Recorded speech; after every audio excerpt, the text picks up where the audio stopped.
2.5 యుద్ధము అంటే ఏమిటి, 2.5 యుద్ధం చేయాల్సినటువంటి అవసరం వస్తుందా, దాని గురించి మనం ఈ వీడియోలో మాట్లాడుకునే ప్రయత్నం చేద్దాం. ఛానల్ నచ్చితే సబ్స్క్రైబ్ అవ్వండి, వీడియో నచ్చితే ఒక లైక్ కొట్టండి. మీ అభిప్రాయాలు కామెంట్ సెక్షన్లో ఖచ్చితంగా రాసి పంచుకునే వాళ్ళందరికీ నేను ప్రత్యేకమైన ధన్యవాదాలు చెప్తూ ఉన్నాను. ఇక 2.5 యుద్ధం ఏమిటి? పాకిస్తాన్తో ఎప్పుడు మనం యుద్ధం చేయాల్సి వచ్చినా ఆటోమేటిక్గా ఇండైరెక్ట్గా కానీ డైరెక్ట్గా కానీ చైనాతో కూడా యుద్ధం చేయాల్సిన అవసరం వస్తుంది. భారతదేశంలో ఉండే 0.5 గాళ్లతో కూడా యుద్ధం చేయాల్సినటువంటి అవసరం వస్తుంది. అంటే సగం యుద్ధం చేయాల్సినటువంటి అవసరం వస్తుంది. అందుకే దాన్ని 0.5 అనొచ్చు. అఫ్ కోర్స్ 0.5 గాళ్ళు అని కూడా నేను అంటాను.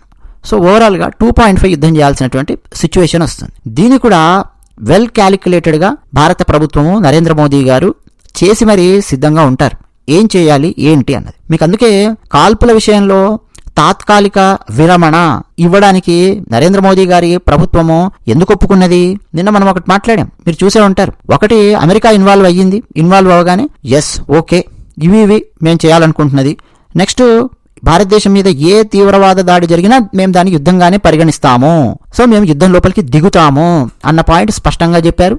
2 days తర్వాత మేము ఒక డిస్కషన్ పెట్టుకుంటాము పాకిస్తాన్తో, we're ready to discuss with them, అక్కడ మేము మాట్లాడతాము అని చెప్పారు. అంటే అక్కడ మాట్లాడే మాటలలో పాకిస్తాన్ ఒప్పుకోకపోవచ్చు, కొన్ని ఒప్పుకోవచ్చు అని కూడా జరుగుతాయి. సో మళ్ళీ అది నెక్స్ట్ యుద్ధానికి దారితీస్తుందా, వివాదాలకు దారితీస్తుందా, మళ్ళీ అంతర్జాతీయ సమాజంలో ఉండే పెద్ద దేశాలను ఆహ్వానిస్తుందా అన్న తర్వాత ఇప్పుడే మనం చెప్పలేం కదా, అది 48 hours తర్వాత డిసైడ్ అయ్యేది. ఈలోపు పాకిస్తాన్ కాల్పులు చేయడం మనం గమనించవచ్చు. దానికి కారణం ఏంటి అనేది కూడా నేను క్రితం వీడియోలో చెప్పాను. నేను మళ్ళీ దాన్ని రిపీట్ చేయదలుచుకోలేదు, మీరు ఆ వీడియో చూడండి. అయితే చాలా జాగ్రత్తగా మనం గమనించాల్సిన పరిణామం ఏంటంటే, ఎప్పుడైతే డొనాల్డ్ ట్రంప్ ట్వీట్ చేశాడో 2 దేశాలు యుద్ధ విరమణకు ఓకే అన్నాయి, చాలా సంతోషంగా ఉంది, రాత్రంతా డిస్కషన్స్ పెట్టాము ఇవన్నీ ట్వీట్ చేశాడో, ఆయన ట్వీట్ చేసిన జస్ట్ 2 hours తర్వాత చైనా దేశానికి చెందిన విదేశాంగ మంత్రి మీడియా సమావేశాన్ని నిర్వహించి మీడియాతో మాట్లాడాడు. పాకిస్తాన్కు అన్ని విధాలుగా అండదండలుగా ఉంటాము అని ప్రకటించాడు. అఫ్ కోర్స్ యుద్ధం తాత్కాలికంగా ఇట్లా ఆగినందుకు, శాంతి ఉన్నందుకు మేము కూడా సంతోషిస్తున్నాం ఈ డైలాగ్ కొట్టాడు. కానీ దాంతోపాటు పాకిస్తాన్ విదేశాంగ మంత్రికి ఫోన్ చేసినట్టు, వాళ్ళ ఇద్దరి మధ్య మంచి చర్చలు జరిగినట్టు, పాకిస్తాన్కు అన్ని విధాలుగా అండదండలుగా ఉంటాము అని చైనా చెప్పినట్టు మనకు స్పష్టంగా అర్థమయ్యింది. ఆయన మాట్లాడిన మాటల ద్వారా అర్థమయ్యింది, పాకిస్తాన్ విదేశాంగ శాఖ పెట్టినటువంటి ట్వీట్ ద్వారా అర్థమయ్యింది. సో ఇదేం చెప్తోంది? డొనాల్డ్ ట్రంప్ ఇన్వాల్వ్ అయినటువంటి ఒక 2 గంటల తర్వాత జరిగిన ఈ చైనా సమావేశం, ఈ చర్చ ఏం చెప్తోంది అంటే, యుద్ధం ఆపడం చైనాకు ఎట్టి పరిస్థితుల్లో కూడా ఇష్టం లేదు.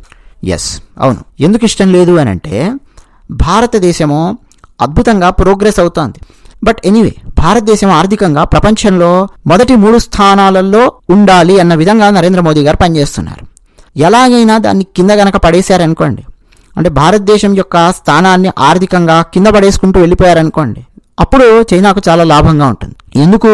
భారతదేశం ఎంత ఎక్కువ కోల్పోతే, భారతదేశానికి ఎన్ని ఎక్కువ కంపెనీస్ రాకుండా ఉంటే, భారతదేశంలో ఎంత ఎక్కువ నిరుద్యోగం పెరిగిపోతే, భారతదేశంలో అవకాశాలు ఎంత బాగా తగ్గిపోతే, భారతదేశం బాగా అప్పుల పాలయ్యి అది కుదేలవుతూ ఉంటే చైనాకు అంత ఎక్కువగా లాభం ఉంటుంది. ఒక్క లాభం 2 లాభాలు కాదు, మల్టీ డైమెన్షన్స్లో లాభాలు ఉన్నాయి. అందుకని చైనా ఏం చేస్తుందంటే, బయటికి ఏం మాట్లాడుతున్నా ఇండైరెక్ట్గా పాకిస్తాన్కు ఆయుధాలు సరఫరా చేసే ప్రయత్నం చేస్తుంది. ఎట్టి పరిస్థితుల్లో కూడా యుద్ధం ఆపడం అనేది చైనాకు ఇష్టం లేదు. సో మెల్లిమెల్లిగా, అంటే డైరెక్ట్గా మేము యుద్ధం చేస్తాం భారతదేశంతో అని చెప్పి ప్రకటించకుండా, పాకిస్తాన్కు మా అండదండలుంటాయి అని చెప్పి ప్రకటిస్తూ, మెల్లిమెల్లిగా తన దగ్గర ఉండే యుద్ధ సామాగ్రిని కానీ, తన దగ్గర ఉండే డబ్బుల్ని కానీ మెల్లిగా పాకిస్తాన్కు అందించే ప్రయత్నం చేస్తోంది చైనా. సో అవన్నీ తీసుకొని పాకిస్తాన్ మరింతగా యుద్ధం చేయడానికి ముందుకొచ్చే ప్రయత్నం చేస్తుంది. మరోపక్క టర్కీ కూడా పాకిస్తాన్కు సహాయ సహకారాలు అందించడం మీరు చూడొచ్చు. నిన్నగాక మొన్న 400 డ్రోన్స్ పాకిస్తాన్ ప్రయోగిస్తే అవన్నీ కూడా టర్కీలో తయారైనటువంటి డ్రోన్స్ అనేది స్పష్టంగా బయటపడింది. సో టర్కీ సహాయ సహకారాలు అందిస్తోంది, అజర్బైజాన్ సహాయ సహకారాలు అందిస్తోంది పాకిస్తాన్కి, చైనా సహాయ సహకారాలు అందిస్తోంది.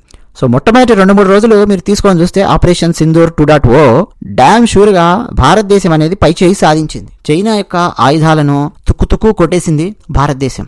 చైనా వాళ్ళు తయారు చేసి పెట్టిన ఎయిర్ డిఫెన్స్ సిస్టమ్ను, రాడార్ వ్యవస్థను కుప్ప కూల్చి పారేసింది భారతదేశం. అది కూడా స్పష్టంగా చైనాకు వీళ్ళకి అర్థమైపోయింది. అయినా కానీ ఏం చేస్తున్నారంటే, ఏదో ఒకటి ఆయుధాలు పాకిస్తాన్కు సరఫరా చేస్తూ భారతదేశాన్ని ఆర్థికంగా కిందికి లాగే ప్రయత్నం చేయాలి అనేది చైనా చేస్తుంది. సో 2 యుద్ధాలు నరేంద్ర మోదీ డైరెక్ట్ గా చేయాల్సిన అవసరం వస్తుంది. చేస్తున్నారు అనుకుందాం, దిగారు, ఇంకా యుద్ధం ముందుకెళ్తుంది అనుకుందాం. పాకిస్తాన్తో మాత్రమే యుద్ధం చేస్తే యుద్ధం తొందరగానే అయిపోతుంది. యుద్ధం ఎక్కువ కాలం అనేది కొనసాగదు. పాకిస్తాన్కి అంత సీన్ లేదు. సో పాకిస్తాన్ పని అయిపోతుంది.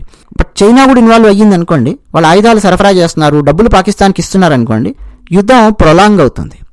యుద్ధం ఎంత ఎక్కువగా ప్రొలాంగ్ అయ్యిందంటే ఓవరాల్గా మనం గెలుస్తాం, అందులో డౌట్ లేదు. బట్ ఎంత ఎక్కువగా యుద్ధం ప్రొలాంగ్ అయ్యిందంటే అంత ఎక్కువగా భారతదేశానికి ఆర్థికంగా నష్టాలు అనేవి స్టార్ట్ అవుతాయి. మరోపక్క IMF పాకిస్తాన్కు డబ్బులు ఇవ్వడం ఈ టైంలో మనం గమనించవచ్చు. $1 బిలియన్ ఇచ్చారు. నిజానికి అది మన దృష్టిలో పెద్ద డబ్బేం కాదు. భారతదేశం టాప్ యాంగిల్లో కనుక ఆలోచిస్తే $1 బిలియన్ అనేది భారతదేశం కోణంలో జూజూబీ అది. ఎందుకంటే మన దగ్గర ఉన్న ఫారెక్సే $650 బిలియన్ ఉంది. మన దగ్గర 630 to 650 మధ్యలో ఫ్లక్చువేట్ అవుతుంది. అంత ఫారెన్ కరెన్సీ మన దగ్గర ఉందండి. యుద్ధం స్టార్ట్ అయిందంటే అది తరిగిపోతూ వస్తుంది, ఫారెక్స్ నిల్వలు తగ్గుతాయి. బట్ స్టిల్ $1 బిలియన్ అడుక్కొని తెచ్చుకోవడానికి పాకిస్తాన్ అంత కింద మీద పడితే మన దగ్గర 630 నుంచి 650 మధ్యలో ఈ డబ్బే ఉంటే, ఫారెక్సే ఉంటే ఆలోచించండి, మనం చాలా చాలా ముందున్నాం వాడికంటే కూడా. కాకపోతే ఈ మనీ అంతా తీసుకెళ్లి యుద్ధంలో పోయాలా, లేకపోతే ఈ మనీని భారతదేశంలో ఉండే రోడ్లు నిర్మించడానికి, భారతదేశంలో విద్యాలయాలు నిర్మించడానికి, భారతదేశంలో అంతర్గతమైనటువంటి సెక్యూరిటీ ఇవ్వడానికి, భారతదేశంలో ఉద్యోగాలు సృష్టించడానికి, భారతదేశంలో కొత్త కొత్త మెడికల్ కాలేజెస్ పెట్టడానికి, దానికి ఉపయోగించుకోవాలా అన్నదే పాయింట్ అనమాట. తప్పని పరిస్థితి వచ్చింది, కంప్లీట్ యుద్ధం లోపలికి లాగారనుకోండి మనల్ని, ఇక తప్పదు. అది మనీ అనేది పోతూ ఉంటుంది, తరుగుతూ ఉంటుంది, తప్పదు. అది డెఫినెట్ గా చేస్తాం. బట్ ఒక దగ్గర కామా పెట్టే ప్రయత్నం కూడా చేయాలన్నమాట. కాకపోతే అది ఒక లాజికల్ ఎండ్కి తీసుకొని కామా పెట్టాలి. ఫుల్ స్టాప్ పెట్టాలంటే లాజికల్ ఎండ్ తీసుకోవాలి. కామా పెట్టడానికి లాజికల్ ఎండ్ అవసరం లేదు. అది కూడా ఆలోచిస్తున్నారు. బట్ పాకిస్తాన్కి అది చాలా ఎక్కువ డబ్బు. ఆ డబ్బులో దాదాపు 80% డబ్బును యుద్ధ సామాగ్రి కొనుక్కోవడానికి టర్కీ దగ్గర కానీ, లేదు మరికొంతమందిని కిరాయికి అజర్బైజాన్ నుంచి తెచ్చుకోవడానికి కానీ ఉపయోగపడ్డాయనుకోండి. మరికొంతకాలం యుద్ధం అనేది ప్రొలాంగ్ అవుతూ ఉంటుంది. సో యుద్ధాన్ని ప్రొలాంగ్ చేస్తూ వెళ్ళడం అనేది చైనాకు చాలా లాభం. పాకిస్తాన్ గెలవదు అన్న విషయం చైనాకు కూడా తెలుసు. అలాగని చెప్పి చైనా డైరెక్ట్గా యుద్ధం లోపలికి దిగింది అనుకోండి, అప్పుడు పాశ్చాత్య దేశాలు కూడా డైరెక్ట్గా యుద్ధాన్ని ప్రకటించే అవకాశం ఉంది. ఐక్యరాజ్య సమితిలో ఒత్తిడి ఎదుర్కొనే అవకాశం ఉంది, చాలా ఎదుర్కొనే అవకాశం ఉంది. అలాగే చైనా లోపలికి కూడా కంపెనీలు రాకుండా ఉంటాయి. దానివల్ల వాళ్ళ ఆర్థిక వ్యవస్థ మీద కూడా దెబ్బ పడుతుంది. అందుకని వాళ్ళు ఏం చేస్తారంటే ఇండైరెక్ట్గా యుద్ధాన్ని చేయించే ప్రయత్నం చేయడం, పాకిస్తాన్ ఇంకా రెచ్చగొట్టి దువ్వి, అవసరమైతే పాకిస్తాన్లో ప్రధానమంత్రినైనా మార్చేసి ఆర్మీ చేతుల్లో పెట్టించి యుద్ధాన్ని ప్రొలాంగ్ చేసేలా చేయడం, ఇది అనమాట వాళ్ళు జరుగుతున్నది. దీంతో పాటు 0.5 యుద్ధం ఏంటి అంటే, మన భారతదేశంలో ఆవేశంతో రెచ్చిపోయే వాళ్లకు కొదువేం లేదు. అలాంటి వాళ్ళు మనకు వీరికి 10 మంది 100 మంది కూడా కనిపిస్తారు. సోషల్ మీడియాలో కూడా చాలా మంది వీరులు ఇట్లాంటి వాళ్ళు కనిపిస్తారు. ఒక ఆలోచనతో రెస్పాండ్ అవ్వడం కంటే భావోద్వేగాలతో టకటక రెస్పాండ్ అయిపోతూ POK పట్టుకోవాలి, అది యుద్ధం చేయాలి, వీళ్లకు కొదువేం కాదు. కానీ ఒక్కసారి ఆలోచించండి, యుద్ధం ప్రొలాంగ్ అవుతూ వెళుతోంది అనుకోండి. ఏది చైనా సహాయ సహకారాలతో, టర్కీ సహాయ సహకారాలతో, IMF ఇస్తున్న డబ్బుతో, అజర్బైజాన్ ఇట్లా మెల్లిమెల్లిగా యుద్ధం నెలలు మెల్లిగా పెంచుకుంటూ వెళ్ళారనుకోండి. అది కాస్త సంవత్సరం దాకా వెళ్ళింది అనుకోండి. ఎందుకంటే ఒకప్పుడు 1971 పరిస్థితి కాదు ఇప్పుడున్నది. ఇప్పుడున్న సిచ్యువేషన్ వేరు, ఇప్పుడున్న గేమ్ ప్లే వేరు. ఆ రోజుల్లో 1971లో అమెరికా పాకిస్తాన్కు సహాయ సహకారాలు అందించే ప్రయత్నం చేస్తే ఇమ్మీడియట్ గా రష్యా రెస్పాండ్ అయ్యింది భారతదేశానికి పాజిటివ్ గా. భారతదేశం మీద ఎవడైనా యుద్ధం చేయడానికి వస్తే అది రష్యా మీద యుద్ధం చేయడానికి వచ్చినట్టుగా మేము భావిస్తాము. అమెరికా, UK వీళ్ళు ఎవడైనా సరే భారతదేశానికి వ్యతిరేకంగా పాకిస్తాన్కు పాజిటివ్గా వాళ్ళ యుద్ధ నౌకలను, సబ్మెరైన్స్ను, ట్యాంకర్లను, తుపాకులను గనక పంపించారా, వాళ్ళ సైన్యాన్ని పంపించారా, ఇమ్మీడియట్గా రష్యా తన బలగాలను రంగంలోకి దింపుతుంది. రష్యా తన దగ్గర ఉన్న షిప్స్ని, తన దగ్గర ఉండే సబ్మెరైన్స్ని, తన దగ్గర ఉండే ట్యాంకర్స్ని, తుపాకులను మొత్తం రంగంలోకి దింపుతుంది. ఫుల్ ఫ్లెడ్జ్గా మాతో యుద్ధం చేయడానికి సిద్ధంగా ఉంటే అప్పుడు మీరు రండి అని చెప్పి ఓపెన్గా రష్యా స్టేట్మెంట్ ఇచ్చింది ఆ టైంలో. అది భారతదేశానికి చాలా ఉపయోగపడింది. ఈ రోజు సిచ్యువేషన్ చూడండి మీరు, భారతదేశానికి అత్యంత ఆప్తుడుగా ఉన్నటువంటి రష్యా పూర్తిగా యుద్ధంలో మునిగి ఉంది. అది కూడా ఇప్పుడు వచ్చింది కాదు, 3 సంవత్సరాల నుంచి ఆ యుద్ధం నడుస్తూనే ఉంది. రష్యా దగ్గర కూడా రీసోర్సెస్ బాగా తరిగిపోయినటువంటి సిచ్యువేషన్ ఉంది. సో మనం యుద్ధం చేయాలి, మన యుద్ధం మనం చేయాలి, దానికి మనకు ధైర్యము ఉంది, స్థైర్యము ఉంది. కానీ రీసోర్సెస్ అనేవి తరిగిపోవడం మొదలవుతుంది. ఈ రీసోర్సెస్ మన భారతదేశంలో తరిగిపోయే విధంగా చేయడమే చైనా యొక్క వ్యూహం అనమాట. ఈ పాయింట్ అర్థం చేసుకోకుండా చాలా మంది మన దగ్గర కూడా అని చెప్పి రెచ్చిపోతూ ఉంటారు. నిజంగానే పాకిస్తాన్ మన దేశాన్ని ఆక్రమించుకోవడానికి వచ్చింది అనుకోండి, అప్పుడు ఇంకా మనం యుద్ధం చేయడానికి దిగాము, రంగంలోకి దిగాము. 1971 సిచ్యువేషన్ అదంతా వేరు. అప్పుడు కూడా 1971లో మీరు చూస్తే దాదాపు 9 నెలల సమయాన్ని తీసుకున్నారు జనరల్ మానేక్ షా. ఇందిరాగాంధీ పిలిచి యుద్ధం చేద్దామా అంటే, ఇప్పుడు యుద్ధం చేస్తే 100% మనం ఓడిపోతాము, 9 నెలల పాటు నాకు సమయం కావాలి, మొత్తం వర్షాకాలం అయిపోవాలి, మన ట్యాంక్స్ అక్కడి నుంచి ఫ్రీగా వెళ్లాలన్నా, మనం కొంత వ్యూహం రచించుకోవాలన్నా టైం పడుతుంది అని చెప్పి ఆయన దాదాపు 9 నెలల పాటు సమయాన్ని తీసుకొని బాగా మొత్తం స్టడీ చేసి వ్యూహాలు రచించి ఇవన్నీ చేసి రంగంలోకి దిగారు. ఎందుకంటే యుద్ధం చేయడం అనేది సామాన్యమైన విషయం కాదు, ఫుల్ ఫ్లెడ్జ్ యుద్ధం చేయడం అనేది. ఇప్పటికీ మనం ఈ 2-3 రోజుల్లో ఫుల్ ఫ్లెడ్జ్ యుద్ధం కాదు మనం చేసింది, జస్ట్ డిఫెన్స్ మనం చేసాం. ఫస్ట్ ఒక అటాక్ మనం చేసాము, ఆపరేషన్ సింధూర్. ఆ తర్వాత 2.0లో భాగంగా మనం ఎక్కువ డిఫెండ్ చేసాము. తర్వాత మనం అటాక్ చేసింది పాకిస్తాన్ వాళ్ళ ఎయిర్ బేస్ని, దాన్ని మనం ధ్వంసం చేసాం.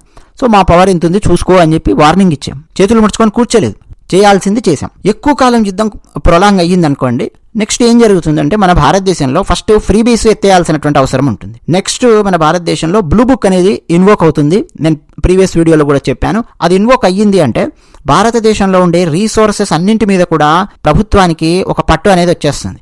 అంటే వాళ్ళ ఇష్టం వచ్చిన రీసోర్సెస్ వాళ్ళు తీసుకెళ్లి యుద్ధానికి వాడేసుకోవచ్చు. అది చెప్తుంది బ్లూ బుక్. మీకు ఎగ్జాంపుల్ ఇస్తాను. మన భారతదేశంలో ఫర్ ఎగ్జాంపుల్ హైదరాబాద్లోనో విజయవాడలోనో ఎక్కడో లారీ ఓనర్స్ దగ్గర ఒక్కొక్కరి దగ్గర 100 లారీలు, 500 లారీలు, 300 లారీలు ఉంటాయి కదా. ఆ లారీలన్నింటినీ కూడా భారత ప్రభుత్వం స్వాధీనం చేసుకోవచ్చు. ₹1 ఇవ్వాల్సిన అవసరం లేదు వాళ్ళకి. మేము ఈ లారీలు తీసుకుంటున్నాం, బ్లూ బుక్ ఇన్వోక్ అయ్యింది, యుద్ధం వచ్చింది, భారతదేశాన్ని రక్షించాలి, మేము ఈ లారీలు తీసుకొని పోతున్నాం, తీసుకెళ్ళిపోవచ్చు.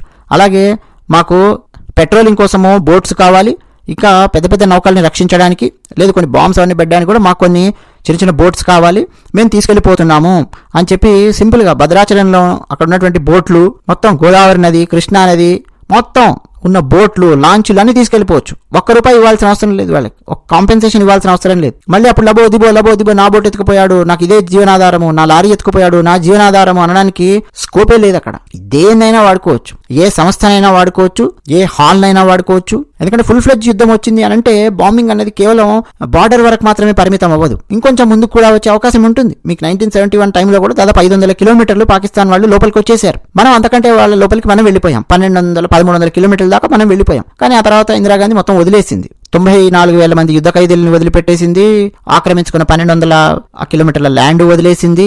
ఇవన్నీ జరిగాయి, అవన్నీ పోస్ట్ వార్ జరిగినటువంటివి. బట్ రీసోర్సెస్ భారతదేశంలో ఉన్నవన్నీ కూడా ఇష్టం వచ్చినట్టు కేంద్ర ప్రభుత్వం, ఆర్మీ వాడుకునేటటువంటి అవకాశం ఉంది యుద్ధం కోసం. పెట్రోల్ ధరలు విపరీతంగా పెరగవచ్చు. ₹100 ఉన్నాయి, 110 ఉంది అనగానే లబో దిబో అంటారు, ఎడిటోరియల్స్ రాస్తారు, తిడతారు, ఎర్రచొక్కగాళ్ళు తిడతారు, ప్రతిపక్ష పార్టీలు తిడతాయి, ఇన్ని తిడతాయి.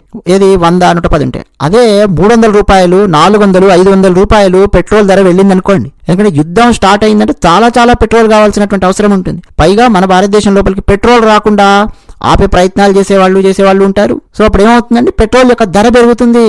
మరి దాన్ని కూడా తీసుకోగలిగే సామర్థ్యం ఉండాలి. నీ కారు నువ్వు నడపవు, నీ బైకు నువ్వు నడపవు. పెట్రోల్ ₹400-500 అయ్యిందంటే దానికి కూడా సిద్ధంగా ఉండాలి. భావోద్వేగాలతో రెచ్చిపోయినంత సులభం కాదు. కేవలం మన భారతదేశం దగ్గర ఉన్నటువంటి ఆయుధాలతో దాంతో పాకిస్తాన్ని లేపేసేయచ్చు, స్మాష్ చేసేసేయచ్చు. అఫ్ కోర్స్ వాడి దగ్గర కూడా ఆయుధాలు ఉన్నాయి కదా, వాడు కూడా వాటిని ప్రయోగించే ప్రయత్నం చేస్తాడు. మన దగ్గర కొంత డ్యామేజ్ ఉంటుంది, వాడికి ఎక్కువ డ్యామేజ్ ఉంటుంది. ఓవరాల్గా ఎంత జరుగుతుంది. కానీ చైనా వాడు, టర్కీ వాడు, మిగతా వాళ్ళు మెల్లిమెల్లిగా వెనక నుంచి రంగంలోకి దిగి వాడు ఆయుధాలు అందిస్తూ మెల్లిగా ఉంటే మనం ఓవరాల్గా 2 దేశాలతోనూ ప్లస్ భారతదేశంలో ఉన్న 0.5 వీళ్ళందరితో కూడా యుద్ధం చేయాల్సినటువంటి పరిస్థితి ఉంటుంది. మరి దీనికి కూడా సిద్ధంగా ఉండాలి. సోషల్ మీడియా ఉండదు, లేపేస్తారు. సోషల్ మీడియా మీద కంప్లీట్ ఆంక్షలు ఉంటాయి. ఎందుకంటే మీరు తుమ్మితే దగ్గితే ప్రభుత్వం యొక్క నిర్ణయాలను విమర్శించుకుంటూ కూర్చున్నారనుకోండి, కాన్ఫిడెంట్గా వాళ్ళు నిర్ణయాలు తీసుకోలేరు, కాన్ఫిడెంట్గా యుద్ధం చేయలేరు. సో అది కూడా వచ్చేస్తుంది, కంప్లీట్ లేవేస్తారు. సోషల్ మీడియా మీద పూర్తి ఆంక్షలు ఉంటాయి. నెలల తరబడి ఆంక్షలు ఉన్నా సరే దాన్ని తట్టుకోగలిగే సామర్థ్యం ఉండాలి. వీటన్నింటికి మనస్ఫూర్తిగా సిద్ధంగా ఉండాలి. అన్నింటికి మేము సిద్ధంగా ఉన్నాము అని చెప్పడం వేరు, ఎన్నింటికి ఎవరెవరు సిద్ధంగా ఉన్నారో నిజంగా యుద్ధం వచ్చినప్పుడు అప్పుడు తెలుస్తుంది. సో నరేంద్ర మోదీ గారు చెయ్యాల్సింది చేశారు, చేయాల్సింది చేస్తూనే ఉన్నారు. చైనా వాడు వేసేటటువంటి వల, అందులో పడకుండా ఏమేం చెయ్యాలో దాన్ని కూడా ఆలోచించాల్సినటువంటి అవసరం ఉంది. ఎలాగైనా మనల్ని ఎకనామికల్గా డౌన్ చేయాలి అన్న ప్లాన్తో కూడా ప్రయత్నంలో కూడా చైనా ప్రయత్నం చేస్తుంది. నిజానికండి మీలో కొంతమంది అనుకుంటారు అమెరికా ఏమన్నా భారతదేశాన్ని డౌన్ అయ్యేలా చేస్తుందా అనుకుంటే పొరపాటు. అది అమెరికా భారతదేశాన్ని ఇప్పుడు ఆర్థికంగా డౌన్ అయ్యేలా చెయ్యాలి అని చెప్పి కూడా ఓవరాల్గా అనుకోదు. ఎందుకంటే భారతదేశం ఎంత ఎక్కువగా ఎకనామికల్గా డౌన్ అయ్యిందంటే డైరెక్ట్ ఇంపాక్ట్ అమెరికా మీద పడుతుంది. ఎందుకంటే అమెరికాలో తయారయ్యే ప్రోడక్ట్స్, కాస్ట్లీ ప్రోడక్ట్స్ నుంచి మొదలుపెట్టి ఈవెన్ ఐఫోన్స్ దగ్గర నుంచి మొదలెట్టి మీరు ఏమైనా చెప్పండి, చాలా పెద్ద మార్కెట్ మన భారతదేశం అన్నది.